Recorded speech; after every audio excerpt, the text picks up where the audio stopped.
Ada modelnya segala. Modelnya tuh mukanya cetakan muka bayi. Yang kayak dari karet-karet begitu. Gitu. Model belajar ya, Dok? Ya, model belajarnya. Dulu nggak boleh bawa pulang. Gemes lihatnya, lucu banget ya kok bisa jadi muka bayi begini.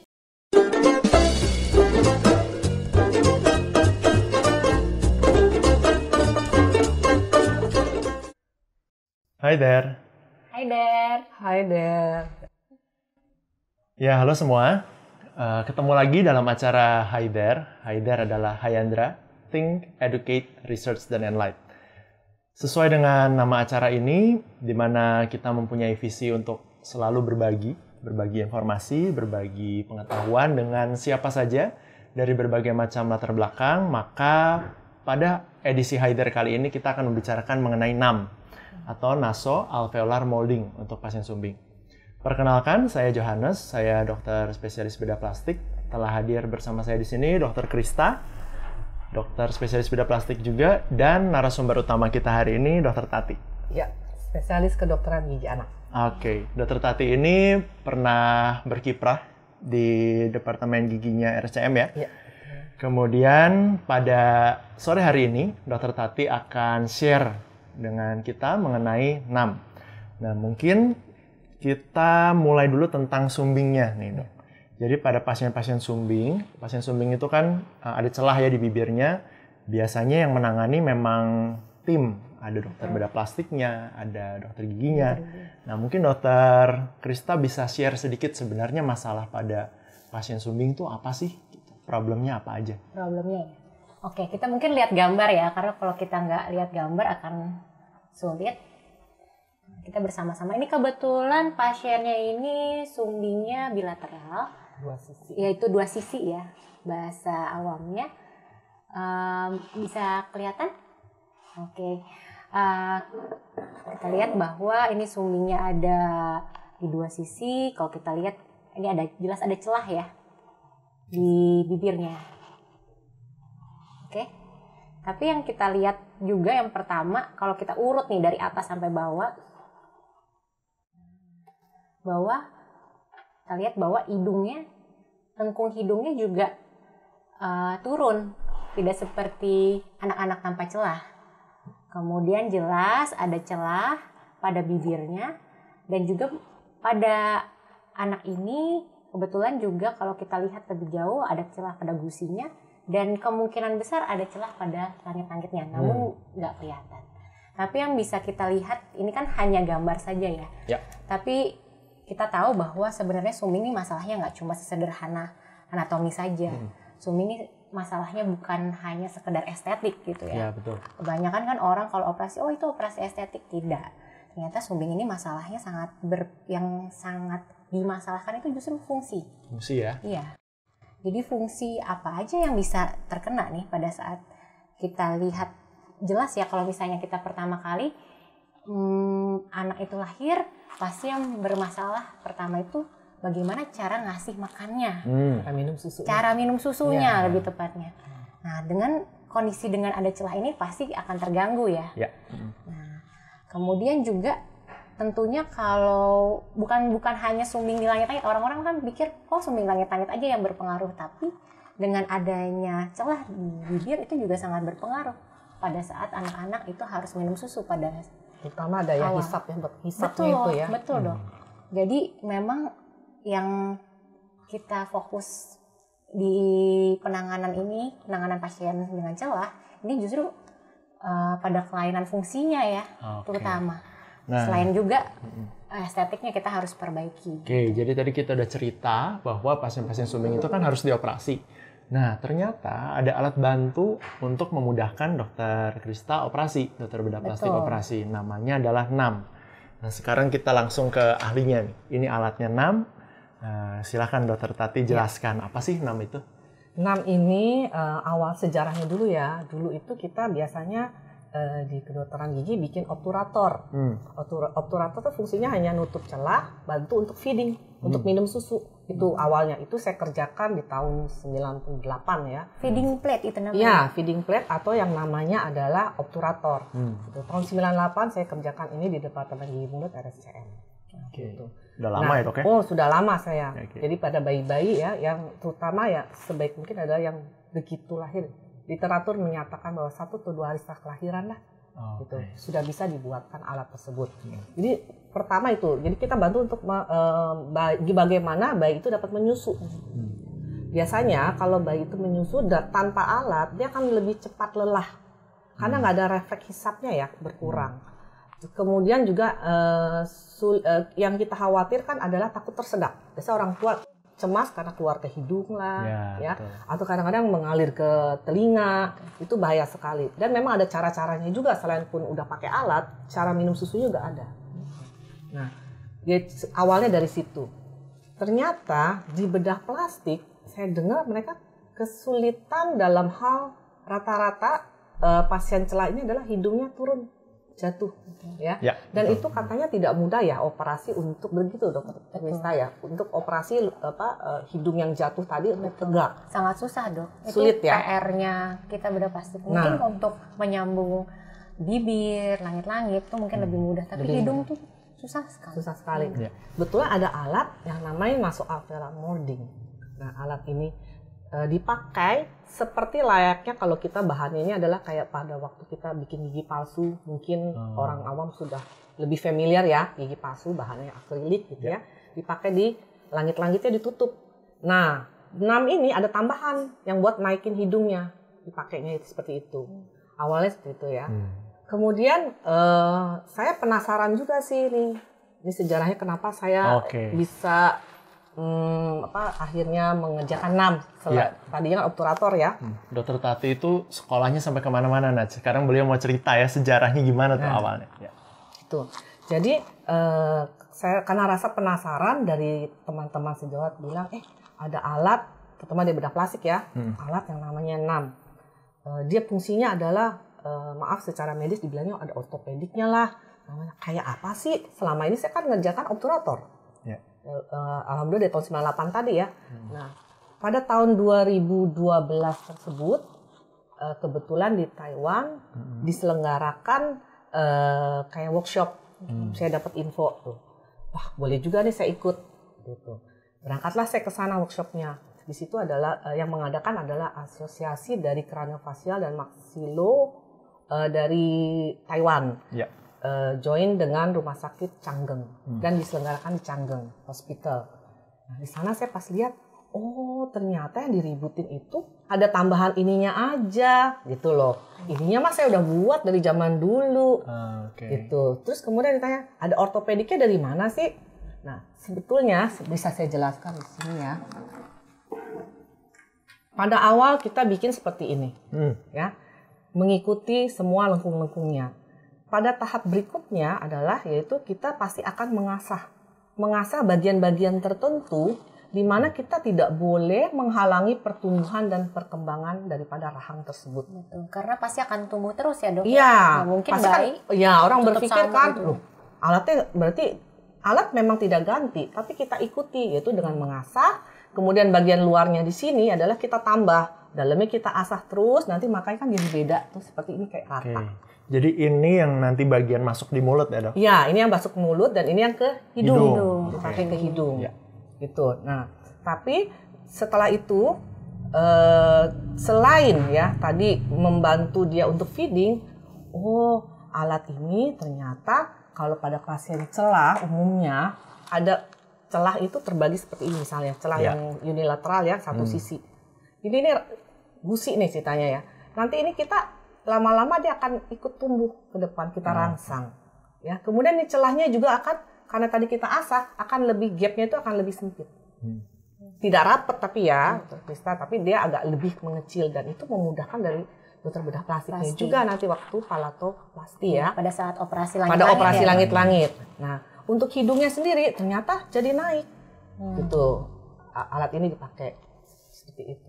Oke dok, jadi dokter bisa cerita nggak dok, dulu awalnya belajar itu kapan dan di mana waktu itu belajar tentang NAM ini? Oh ya, awalnya saya belajar tertarik itu ada teman yang infoin itu ke Taiwan, gitu. Karena rasa penasaran saya tadi kan, saya pergi nih pengen tahu biaya sendiri lah pokoknya ke sana datang. Nah itu kurang lebih di tahun 2012 di bulan September, saya ingat di situ deh. Nah Kemudian di sana didemokan bagaimana caranya membuat 6 ini. Itu ada modelnya, segala modelnya itu mukanya cetakan muka bayi. Yang kayak dari karet-karet begitu gitu. Model belajar ya, Dok? Ya, model belajarnya. Dulu nggak boleh bawa pulang. Gemes lihatnya, lucu banget ya kok bisa jadi muka bayi begini gitu ya. Saya tuh mikir, wah gini bener nih ya gitu ya. Lucu boleh juga nih, nggak boleh dibawa pulang, udah wanti-wanti dipesenin. Jangan lupa ditaruh lagi di meja, itu udah kita hitung. Gitu. Sampai ada dari rombongan dari salah satu universitas PPDGS di Indonesia yang ikut rombongan itu bilang, itu ketua rombongan loh, please, dia bilang saya mau satu aja buat pembelajaran, buat jadi contoh. Oh no, tidak boleh. Saya lihat di sebelahnya, kalau dia minta, saya juga mau minta nih tadi. Kayak anak hotel ya, boleh dibawa pulang. Nggak boleh dibawa pulang gitu. Oh tidak, itu mahal sekali. Dan ternyata emang benar, waktu saya bikin pelatihan susah itu bikinnya, setengah mati gitu. Ya. Dan untuk catatan viewer, bahwa di Taiwan itu di sana dia ada center craniomaxillofacial. Jadi benar-benar center yang menangani pasien-pasien sumbing dari A sampai Z, timnya lengkap, dan dia merupakan salah satu topnya lah di dunia. Dan waktu itu Dr. Tati belajar di sana ya? Ya, diselenggarakannya di Changgeng Hospital. Jadi mereka kerjasama. Jadi langsung di rumah sakitnya tuh. Jadi live bagaimana cara operasi untuk para bedah plastik, ya, untuk labioplasti, palatoplastinya live, mereka memang benar ada pasien, gitu, live di kamar operasi, kita di ruang conference-nya kita nonton, lihat, gitu. Sedangkan saya hands on, jadi praktek bikin ini alat. Terus gimana tuh dok ceritanya? Pulang ke Indonesia, apakah langsung bisa dipakai gitu? Oh ya, pulang ke Indonesia itu September ya, 2012 kok saya ingat. Kemudian di November kita udah start. Sebelumnya kita udah ketemu dulu sama Dr. Karin. Ternyata Dr. Karin itu mempunyai yayasan, ya, Hayandra Peduli, di mana beliau itu udah start dari tahun kalau nggak salah untuk operasi-operasi celah bibir dan langit ya, dari tahun 2008 ke berbagai daerah, didatengin tuh ke mereka yang ada di daerah, mungkin kesulitan transportasi. Ya. Dokter Karin yang pergi sama timnya ke sana. Wah, saya kagum juga tuh, hebat juga nih ya. Nah, disinilah saya diperbantukan gitu untuk alat tersebut.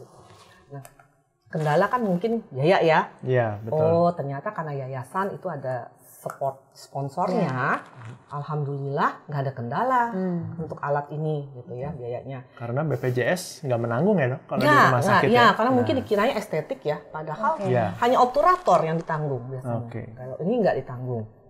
Karena ada sponsor, ya sudah. Lucunya ya, dari udah ketemu tuh start tuh pasien pertama saya ingat November 2018, ngerjainnya ternyata ya, yang tadi saya bilang cuma ditambah aja gitu ya ke hidung. Oh, lumayan juga ngerjain satu pasien. Kesulitannya gimana tuh? Wah, kesulitannya gimana presisi supaya pas betul berapa harus kita bayi itu ditidur, kita kasih tanda ini kawat nih mesti seberapa sih panjangnya gitu kan. Terus ini kan kalau masuk terlalu dalam gimana nanti bisa bengkak kan hidungnya juga kan. Ini harus pas, tidak boleh terlalu keluar dari lubang hidung, tidak boleh juga terlalu masuk. Itu harus pas. Nah, jadi learning by doing sambil jalan. Betulan pasien di Hayandra itu yayasan juga cukup banyak, ya. Jadi akhirnya lama-lama dengan cepat saya bisa buat alat ini. Gitu. Memang nih butuh istilahnya art yang nyeni, harus ada dari hati. Saya bikin sendiri loh, nggak pakai lap-lapan. Jadi buat sendiri semua dari awal sampai jadi. Jadi carvingnya apa segala macam semua saya sendiri. Gitu. Karena saya kayaknya nggak lebih aman, saya yang lebih tahu apa yang mana yang perlu dihilangkan, mana yang harus ada gitu. Dengan melihat kondisi pasien secara langsung ya dok. Secara langsung. Jadi menyesuaikan apakah nanti pasien ini kondisi langit-langitnya seperti apa, hidungnya seperti apa, dengan keadaan kulit pasien. Iya, nanti buletannya ini juga ngikutin kita maunya kemana. Dokter Karin, oh nanti begini, saya harus ikutin gitu loh. Misalnya, oh kurang kesini sedikit geser, apa yang mesti dinaikin, oh ini terlalu naik, apa itu kita harus bikin sendiri. Itu hebatnya ya, jadi walaupun katakanlah kita udah belajar ke Taiwan gitu ya, udah belajar di luar negeri, ketika pulang ternyata aplikasinya tuh mesti banyak penyesuaian yang mulai dari pembiayaannya, kemudian kulturalnya juga mungkin berbeda, pasiennya misalnya orang tuanya lihat anaknya nangis-nangis, ikut panik segala macam ya. Nah, dan Dokter Tati sudah melalui semua itu. Terus gimana nih ceritanya Dokter Krishna nih kebetulan di Yayasan Hyandra juga ya membantu operasi bayi-bayi sumbing, dan kebetulan kita bekerjanya satu atap. Jadi operatornya dengan dokter giginya sebagai tim itu bareng-bareng tuh. Gimana tuh kalau kerja sama satu atap itu, apakah memudahkan atau gimana pengalamannya? Pastinya memudahkan sekali. Jadi kalau misalnya saya terima pasien sumbing gitu ya, saya dengan gampangnya tinggal foto, terus kemudian saya komunikasikan dokter Tati, dok ini apa yang bisa kita lakukan, bagaimana. Dokter Tati langsung secara cepat ya, oke nanti konsultasi aja, kemudian pasien tinggal ke dokter Tati gitu. Untuk selanjutnya proses setelah selesai, baru nanti kita lakukan operasi. Jadi komunikasi itu tetap ada ya dok ya. Iya, betul. Jadi misalkan sudah selesai, dok ini udah selesai kata dokter Tati. Oke baik, sudah boleh dioperasi. Baru biasanya saya nanya, udah cukup belum ya, nih tinggi hidungnya gitu. Betul. Kalau udah ACC oke ya udah, kalau menurut saya sudah cukup. Betul. Dokter Pista bilang oh ya udah oke, baru kita operasi. Dan jangan lupa ya, biasanya adalah ada persyaratannya ya untuk operasi itu, the rule of 10 masih berlaku ya. Rule of 10 masih tetap kita. Rule of 10 itu syarat untuk kita operasi Bayi dengan bibir sumbing ya. Apa aja dokter Jo? Jadi pertama ya, usianya itu harus lebih dari 10 minggu. Betul. Kedua. Atau patokan kasarnya kalau 10 minggu kan susah 3 bulan kita biasanya. Yang kedua beratnya lebih dari 10 pound. Nah, pound ini kan satuan yang nggak wajar ya kalau di Indonesia. Jadi kita pukul kurang lebih 5 kg. Nah ini orang-orang suka salah tuh. Suka dipikirnya 10 kilo ya nah, kan? padahal 5 kg. Kemudian yang ketiga, waktu cek darah HB-nya lebih dari 10. Syarat ini sebenarnya untuk meminimalkan resiko komplikasi setelah operasi bibir sumbing. Betul. Jadi ini syarat untuk pertama step operasi bibir dulu ya dokter Pista Operasi ya. bibir. Nanti kalau langit-langitnya kapan tuh? Nah, operasi langit-langit biasanya sih kita usia 1 tahun. 1 tahun. Pada umumnya, walaupun ya memang ada beberapa aliran yang sekarang sudah mulai banyak, tapi secara umum sih 1 tahun. Jadi dengan alat ini yang saya tahu ya, mungkin dokter Pista butuh dikoreksi, jadi meminimalkan. Jadi nggak ada step lagi tahap untuk operasi hidungnya lagi ya, betul nggak, dokter Pista? Kalau memang dia udah bagus. Betul dok. Jadi kita memang berharapnya memang kita tidak sampai ke operasi hidung ya, karena operasi hidung kan sangat tricky lah, bisa dibilang seperti itu. Jadi kalau bisa, kalau misalnya hidungnya sudah tingginya sesuai dengan yang sisi yang sehatnya gitu kan, kita jadi tidak usah lagi operasi hidung gitu. Nah, bagaimana menurut dokter Jo? Benar, setuju banget. Karena kalau kita ngoperasi ini misalnya hidungnya sudah dibentuk, kalaupun nanti harus operasi hidung, biasanya sih sudah untuk kami, operator atau dokter bedahnya sudah lebih mudah jauh dibandingkan lebih mudah, yang jauh sekali selisihnya seperti itu. Nah, kemudian dokter Tati kira-kira udah berapa pasien sih mengerjakan? Dari tahunan itu pasti udah banyak dong. Ratusan ada ya dok? Ada 200 ya, 200 lebih mungkin ya gitu. Yang datang ke Yayasan Hyandra ya. Dari mulut ke mulut biasanya mereka gitu. Nanti tahu hari ini kadang-kala maaf ya, misalnya dokter anak atau dokter kandungan atau bidan pun mereka kadang-kadang bingung kalau ketemu. Baru aja nih saya punya nih, padahal dia itu bidan loh, anaknya sendiri gitu ya. Nah, dia nggak dikasih tahu, ada info gitu. Jadi belum tentu semua dokter bedah plastik waktu dapat konsulan, mereka mesti diapain sih? Oh ya udah Bu, nanti aja tunggu operasi bibir umur 3 bulan gitu. Tapi setelah dia bilang ketemu dokter kebetulan juga bergabung di Hyandra, dokter bedah plastiknya, langsung dibilang, oh ini dikirim deh ke Hyandra, dibikinin alat dulu Bu, supaya hidungnya bisa naik dulu. Gitu. Baru nanti kami operasi bibirnya. Nah, orang tuanya tuh sampai bahagia sekali gitu loh. Waduh, dia bilang, tadinya saya nggak tahu loh dok nih mau kemana, dia bilang gitu.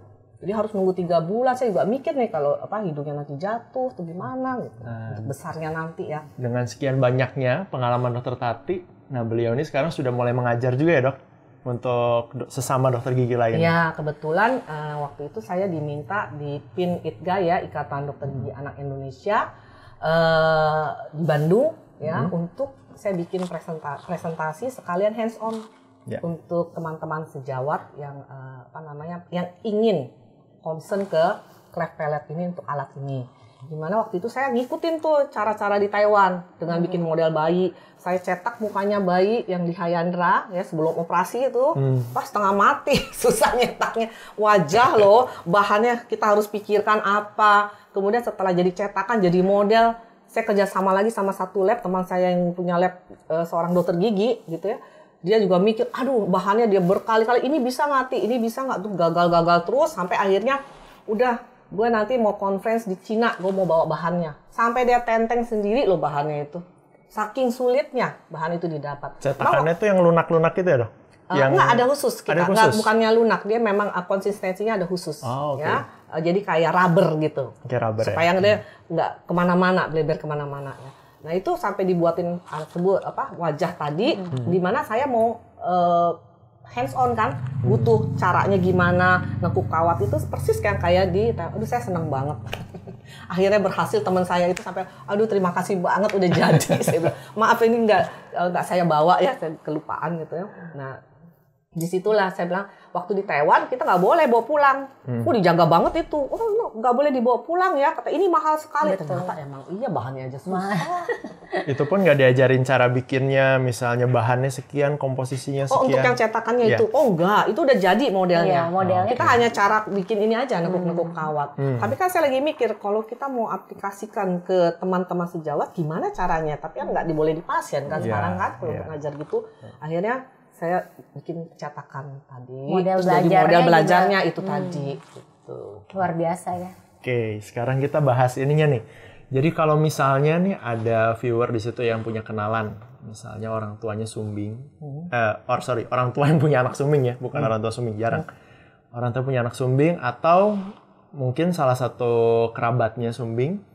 Kalau mau pasang NAM nih gimana sih, dok? Step-stepnya, kapan mulai dipasang? Gitu. Oh ya, pertama pasti konsultasi ya. Pasti kita kasih tahu dulu persiapan apa aja yang harus dipersiapkan. Pasti nomor satu adalah mental. Ya, itu pasti. Karena orang tua, salah satu nih biasanya kalau nggak ibunya, bapaknya, neneknya, atau kakeknya. Bikin rusuh tuh biasanya, salah satu ya dari keluarga. Beneran bikin rusuh. Nanti semangat si ibunya gitu. Bapaknya boro-boro. Nggak mau ngeliat, pagi di pleser nangis-nangis. Udah deh, stop aja, nggak usah dipakai alatnya gitu. Padahal gratis loh. Yayasan yang ada sponsornya, ini untuk pasien-pasien yang kurang mampu ya. Gitu. Nah, di situ udah gitu, pasti saya ingat kata-kata dokter Karin ke pasien, dan itu saya selalu tularkan juga ke pasien-pasien lain. Bu, anak ini ya kita apa-apain dari umur sekian, dia gede nggak akan inget kok. Misalnya kalau kita trauma karena perawatan yang misalnya dipaksa gitu ya, nggak akan inget gitu loh. Bener juga ya, nggak akan inget. Jadi lebih bagus. Tapi kalau nanti dia tidak diperbaiki hidungnya, pasti dia akan nyalahin kita sebagai orang tua. Kok kenapa ada alat ini atau ada metode yang bisa bikin hidung saya bagus, kenapa kok saya nggak lakukan dipakein alat tersebut itu. Dan itu saya selalu tekankan. Akhirnya mau nggak mau mereka harus tega. Saya bilang nangis itu pada bayi belum tentu dia sakit. Bisa apa nangis? Nggak nyaman, lapar, ya kan? Lapar, haus juga nangis. Dan saya bilang juga nangis, Bu, olahraga juga kan buat paru-parunya kan, bagus juga kan? Gitu loh. Betul. Jadi pasti itu nomor satu. Jadi saya bikin dulu pertemuan pertama apa langkah-langkah awal. Nah, begitu selesai, apa aja peralatan yang harus disiapkan, gitu ya. Nah, jadi kita kasih tahu dulu. Kemudian dicetak. Sudah disetujui ada inform consent ya, cetaknya. Oh ya. Pasien sebaiknya datang itu adalah menurut literatur ya 2 hari setelah proses kelahiran. Mungkin kalau hari pertama dia masih capek baru keluar dari perut bayi kan, gitu ya, masih capek lah ya, masih inget di perut nih jadi kan. Jadi masih nyaman di perut. Nah, itu baru kita langsung boleh dilakukan pencetakan. Itu dengan satu bahan khusus yang tadi saya bilang seperti karet ya bahannya. Nah di situ. Kemudian habis setelah dicetak jangan lupa dicetak itu harus bikin nangis loh. Tadi yang saya bilang. Kalau nggak mana bisa dia buka mulut, kita suruh Dek buka mulut, nggak bisa kan? Pasti kita bikin nangis. Ya. Jadi di luar tuh pasti kalau yang nunggu, kok dibikin nangis ya, kenapa tuh nangis? Pada khawatir. Padahal baru cetak aja loh gitu. Nah, berikutnya ya kurang lebih 2-3 hari sampai 1 minggu ya paling lama itu kita jadi alatnya. Step awal biasanya saya berupa obturator dulu buat adaptasi.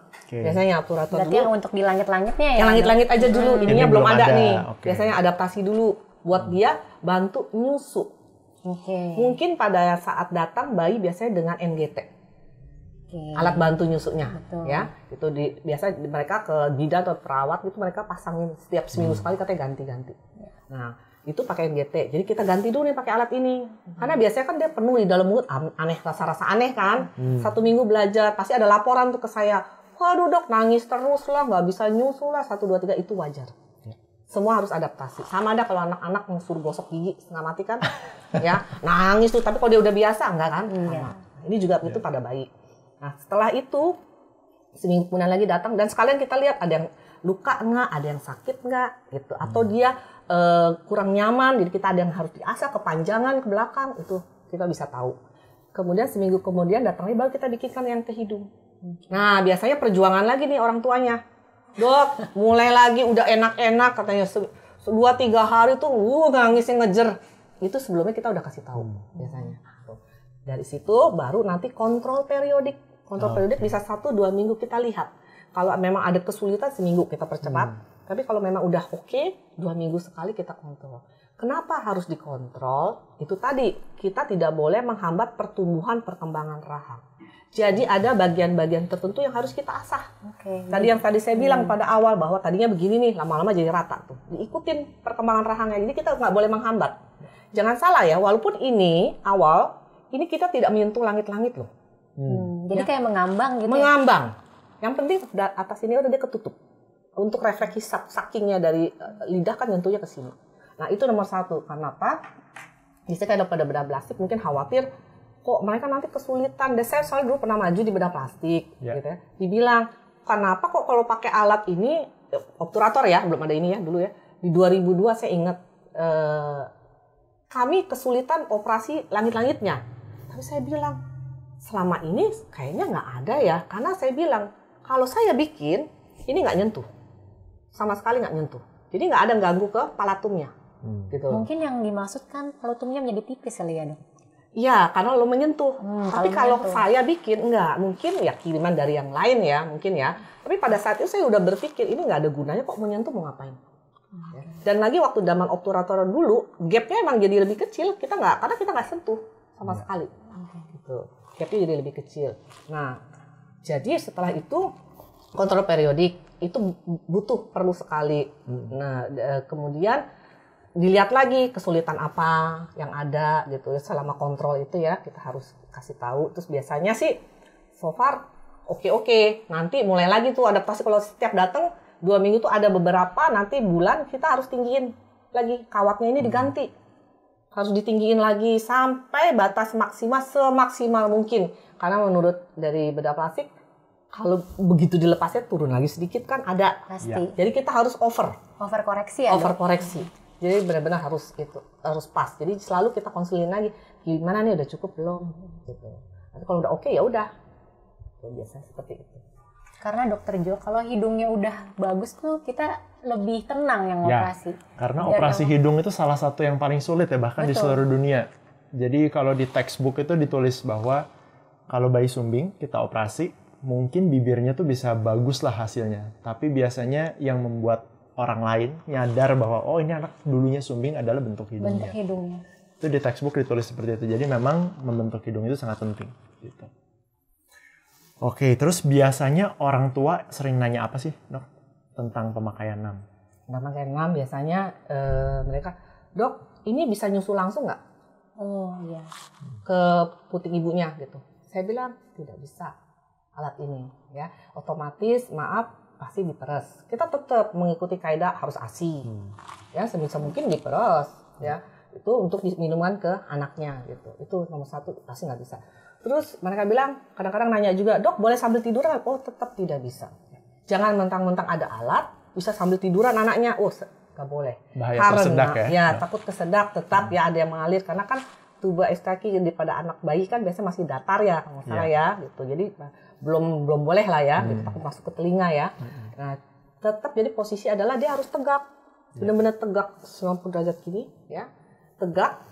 Dia memang agak capek biasanya pegel-pegel. Saya bilang solusinya biasanya pakai gendongan bayi yang kain, nggak usah mahal-mahal, gendongan bayi batik tuh tegak sambil digini posisinya. Jadi kan bayinya aman kan? Bagian bokongnya juga ditahan tangan gitu ya. Atau kalau lagi dia duduk dengan bantal diganjel, dia harus posisi tetap tegak. Itu satu. Terus kedua nanti mereka tanya biasanya nanti kalau habis operasi kira-kira minumnya bagaimana? Nah ini biasanya memang kita kalau 3 bulan tadi ya operasi ya 3 bulan sesudahnya Sudah operasi bibir ya dok? sesudah operasi bibir memang alat ini tidak digunakan lagi karena kan anak mungkin udah bisa duduk dan biasanya bisa ngebuang alat juga. Kalau mau pakai pasti yang ke hidungnya udah enggak ya kan? Jadi hanya langit-langitnya saja. Kalau masih mau boleh monggo gitu. Tapi kalau yayasan mungkin terbatas, kita memang sampai ditanggung yang 3 bulan. Nah, itu aja itu. Oh ya, satu lagi. Kenapa sebaiknya menurut literaturnya di bulan-bulan pertama kelahiran, ada yang mengatakan 2 bulan, ada katakan yang 3 bulan pakai alat ini. Sampai dengan 3 bulan ya dipakainya ya? Ya, atau mulainya lah, palingnya kan ada juga yang datang ke kita umur 1 bulan, belum tentu dia tujuan karena baru tahu. Betul. Ya, nah makin dia awal bulan-bulan kelahiran, makin bagus hasilnya, makin lebih cepat lah judulnya ya. Kenapa tuh dok? Nah, itu satu, karena ada hormon estrogen dan asam hyaluronik itu di bulan-bulan pertama kelahiran tuh lagi di puncak-puncaknya tuh di selama 3 bulan pertama. Masih banyak ya dok? Masih banyak. Itu pengaruh kemana? Kelenturan. Jadi waktu kita bentuk-bentuk nih dengan si bubble ini tadi, stand ini, dia masih gak mudah. Oke, tulang rawannya mudah ya? Betul, tulang rawannya masih mudah dibentuk. Tapi jangan khawatir. Itu literatur menyatakan begitu ya. Pernah nih datang ke saya umurnya udah 3 bulan atau 4 bulan, dok masih bisa nggak? Tolong dong dok gitu. Saya bilang sebenarnya udah tidak, karena kan anak udah nakal ya, udah bisa ngambil gitu ya. Terus saya bilang kita coba ya bu, tapi mungkin agak lama. Nah namanya saya pengen tahu juga dong, saya coba nggak apa-apa. Saya coba, orang mungkin pakainya 3 bulan, mungkin lebih lama 6 bulan, 7 bulan, orang tuanya mau, ya udah nggak apa-apa. Saya bilang tapi agak lebih lama. Hasilnya alhamdulillah lumayan juga daripada enggak pakai maksud saya gitu. Nah, itu biasanya kalau sudah dipasang 6, nanti operasinya lebih gampang gitu ya. Betul. Untuk dokter bedah plastiknya. Nah, ini ada beberapa foto-foto nih. Ini fotonya pasien dokter Tati ya, kebetulan ya. Ini yang tadi yang kita tunjukin di awal oleh dokter Krista. Jadi ini pasien, ini sebelum dipasang 6. Jadi kalau kita lihat nih, di bagian sininya naik sekali sampai nempel ke bagian hidung. Lalu tengah hidung sini dia. Ya, nempel ke hidung, tengah hidung. Kemudian kalau kita lihat hidungnya lebih pendek tuh. Dekat ke bibir, lalu lebar. Jatuh ininya juga. Ya, samping kiri kanannya juga jatuh. Jadi lebih datar gitu ya. Atap hidungnya ini nggak bentuk lengkungan ya. Ya. Datar. Kemudian lihat ini perbandingannya sesudah dipasang alat yang tadi kita bahas tuh, 6. Filtrumnya lebih turun. Nah, itu bisa kita lihat. Dia jadi nggak nempel lagi ke hidung. Kemudian di sampingnya lengkungnya lebih terbentuk ya dok? Iya, lebih terbentuk. Lalu celah antar bibirnya ini juga lebih kecil. Nah, itu yang dokter Krista seneng banget karena kalau operasi jadi lebih gampang. Terus kita lihat ini habis operasinya. Nah, ini baru sekali habis operasi, yang ini sesudah 1 minggu ya kurang lebih ya. Hasilnya ternyata sangat memuaskan dengan dipakai 6. Gitu. Jadi memang kalau ditanya 6 itu apakah wajib gitu dok, harus semua bayi? Tentu nggak ada kewajiban wajib gitu ya, tapi kalau dipasang ini akan jauh lebih baik hasilnya untuk lengkung hidungnya ya. Betul. Karena kan nanti dia besar, jadi nggak perlu juga ya secara psikologis gitu ya. Terus lebih ditekankan lagi kan bantu feeding. Sebenarnya fungsi obturatornya tetap ada. Betul. Jadi kenapa enggak? Jadi kenapa nggak hanya obturator? Kalau kita bikin 6 kan feedingnya oke, nyusunya oke, hidungnya juga bagus. Gitu. Terus juga bibirnya, dokternya operasi lebih mudah. Langit-langit juga ya? Iya, lebih bagus. Celahnya tuh jadi tidak terlalu besar gitu. Ya, dan secara kedokteran giginya juga. Nah, biasanya kalau pasien celah bibir dan langit-langit yang komplit ini, umumnya ya kalau dia nanti itu adalah agak camuh. Maju ke depan, atasnya nggak berkembang, kan ada belah, ada celah. Ya. Kalau dipakein alat ini kita agak paling 3, kalau di kedokteran gigi namanya edge to edge. Paling enggak gigi depannya tuh saling ketemu. Tidak seperti ini bawah, gigi bawah, ini atas. Jauh jaraknya. Jadi dia paling enggak ketemu. Lebih bagus memang nanti kan ada lagi treatmentnya lah ya. Dia di jumping supaya menjadi lebih normal. Gitu. Jadi buat PR-nya memudahkan juga untuk dokter giginya nanti. Ya. Untuk istilahnya penyusunan giginya itu seperti itu. Karena kalau bibir sumbing itu jangka panjang ya. Betul. Jadi bukan cuma selesai operasi nanti selesai, ternyata perkembangan giginya juga masih jauh sekali. Jadi kalau bisa dipasang alat ini dari usia kecil, tentu hasilnya diharapkan akan jauh lebih baik. Gitu ya. Oke, jadi waktunya juga kira-kira sudah habis nih. Nah, kita berterima kasih sekali Dr. Gigi Tati dengan sekian banyak pengalamannya sharing bersama kita hari ini. Nantinya tentu tayangan ini akan diupload di Hyandra Channel. Tunggu saja waktunya, jangan lupa di like dan subscribe. Kemudian kita, kalau misalnya masih ada pertanyaan, bisa disampaikan ke Instagram kami di @klinik_hyandra. Nah, kita sampai jumpa lagi di acara Hyder yang berikut-berikutnya. Tentunya topiknya akan berbeda-beda setiap kalinya, dan kita akan mengundang lebih banyak narasumber dari berbagai background untuk mengembangkan pengetahuan kita lebih jauh lagi. Oke. Bye there. Bye Bye there.